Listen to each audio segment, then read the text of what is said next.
Et c'est là-dessus que je retrouve Nathalie Granvaux, qui est professeure titulaire au département de biochimie et médecine moléculaire à l'Université de Montréal. Bonsoir Nathalie, c'est un plaisir de vous retrouver. Ça faisait quand même un bout de temps.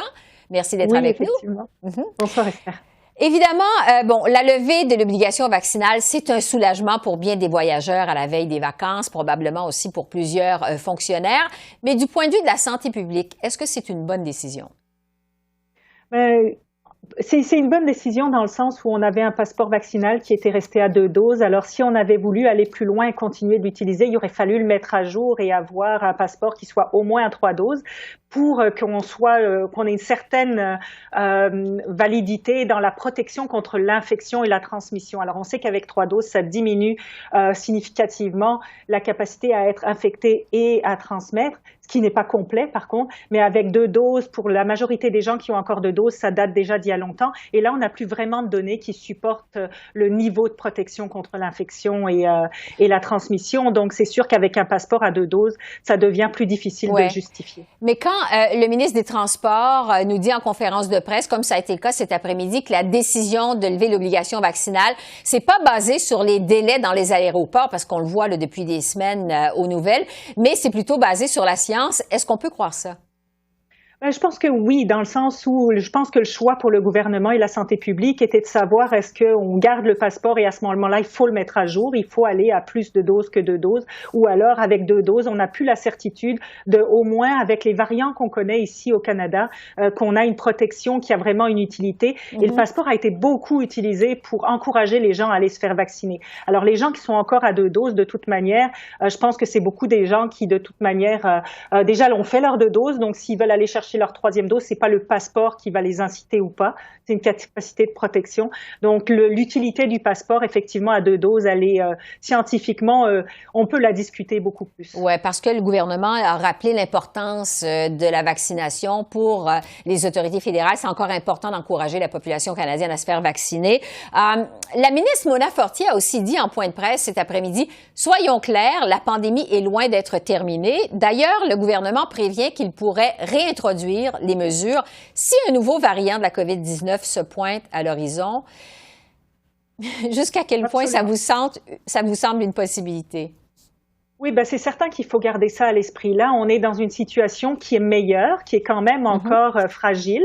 On voit ailleurs dans le monde, c'est loin d'être fini. On voit ce qui se passe en Chine. On voit qu'ils sont encore en train de gérer cette pandémie à haut niveau avec des confinements importants. Ici, on voit en Europe aussi que les cas remontent. On voit que ça bouge un petit peu par ici aussi au niveau des eaux usées. On revoit les signaux, etc., qui réaugmentent. Donc, on est dans un état de fragilité tout le temps. Puis, on ne sait pas de quoi l'avenir va être fait. On l'a vu, au mois de décembre l'année dernière, avec Delta, on aurait dit on a maîtrisé la chose, on va pouvoir avancer, puis soudainement Omicron est arrivé, puis il a fallu complètement rechanger notre dynamique. Alors je pense que le gouvernement et la santé publique font bien de se garder des portes ouvertes. Pour l'instant, on est dans une meilleure situation, mais il faut garder toutes les possibilités ouvertes pour la suite. Donc, il faut quand même prévoir que ça peut arriver. Un mot sur le masque, Nathalie, parce que même si Ottawa suspend l'obligation vaccinale dans les avions et les autobus, les voyageurs devront continuer, eux, à porter un masque pendant leur déplacement. Qu'est-ce que vous pensez de cette mesure? Je suis absolument d'accord avec ça. Je pense autant pour le passeport vaccinal, c'était en question. Par contre, pour le masque, c'est vraiment important. Il faut absolument garder le masque dans ces endroits où les gens sont à proximité. Donc, ça, c'est une bonne mesure de garder le masque dans ces endroits, je pense. Oui. Il y a aussi les voyageurs étrangers qui entrent au Canada qui devront continuer de suivre toutes les exigences, y compris la vaccination obligatoire et l'utilisation de l'application ArriveCan. Est-ce que ça vous semble logique?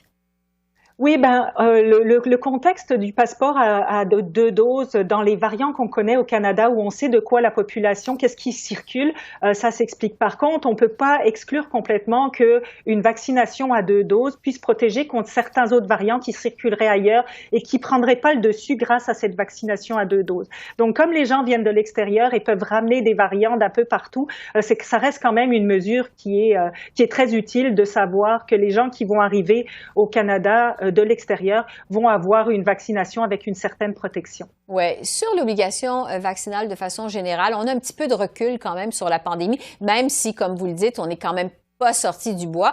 On peut se poser la question, à quel point les mandats de vaccination, et en particulier pour les voyageurs, ont été efficaces selon vous?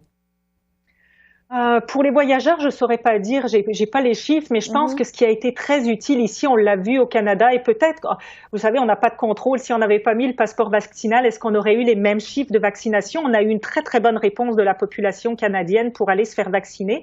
Quelle est la contribution du passeport vaccinal? Je pense que les gens qui travaillent dans ce domaine-là pourront faire une analyse et nous confirmer à quel point cette mesure-là a été efficace. Mais je pense que si on l'apprend telle qu'elle est, les gens l'ont utilisée, on l'a utilisée brièvement pour les accès à certains endroits, restaurants, etc. Je pense que dans l'ensemble des mesures qu'on a prises, ça a incité quand même les gens à aller se faire vacciner. Et donc, c'est ça qui nous a beaucoup aidé quand même au Canada à passer au-dessus des périodes les plus difficiles. Oui, donc, en bout de ligne, vous diriez que ça a été positif, bien évidemment. Nathalie Granvaux, je rappelle que vous êtes experte en médecine moléculaire. Merci beaucoup de vos lumières. Ça a été un plaisir de vous revoir. Merci. Merci beaucoup. Bonsoir.